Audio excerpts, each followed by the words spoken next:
I'll share one more quick story about someone we had recently, several months ago. He was a Marine Corps vet. He did 2 deployments in Afghanistan, 1 in Iraq.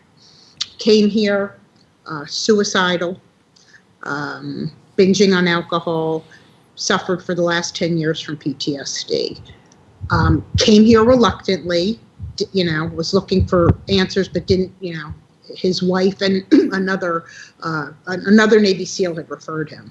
And so he gets here and, we sat with him, we talked to him, we said, you just have to let go. Just let go and let this happen. You're safe. He suffers from anxiety. So we're like, I promise, you'll be okay. He has this trip. The next day, he's sitting in the hot tub. I go over and I talk to him and I said, are you all right? And we let people, if they want to talk, they talk. If they don't want to talk, they can do and he starts, blah, blah, blah, blah. Like, so I'm dressed. And to get to the hot tub, you got to go in the pool. So I just sit right down, close, because he wants to talk. So I'm going to listen. And he said, this was absolutely the most profound experience I've ever had. And I said, you want to share? And he says, yeah. He said, first of all, it started out, I'm on this train, Diane. I don't get it. I'm on this train and it's going sort of slow.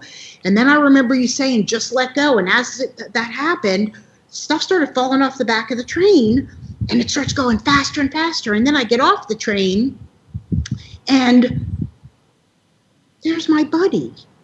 Now, 5 days after he got to Iraq, he'd been killed behind his gun, and he was, he suffered from survivor's guilt, and so he starts running with his buddy, and when they get to the finish line, wherever it was, and he said, come on, I'm so glad to be with you, and the guy tells him, you're good, you're okay, not your fault, I'm good, you go on, I'm always with you.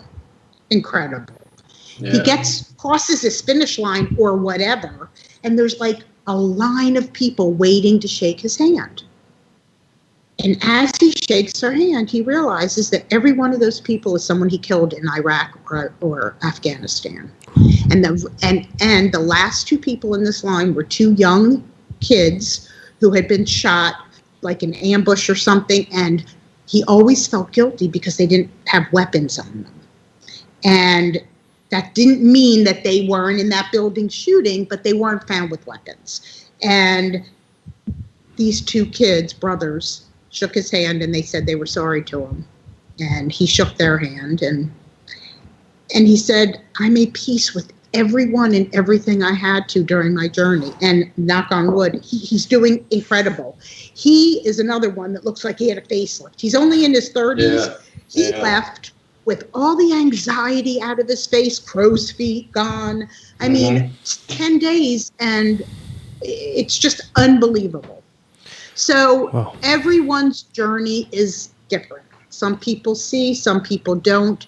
But if you allow it, if you can just let go and allow it to happen, who knows the gift that you'll get out of it. And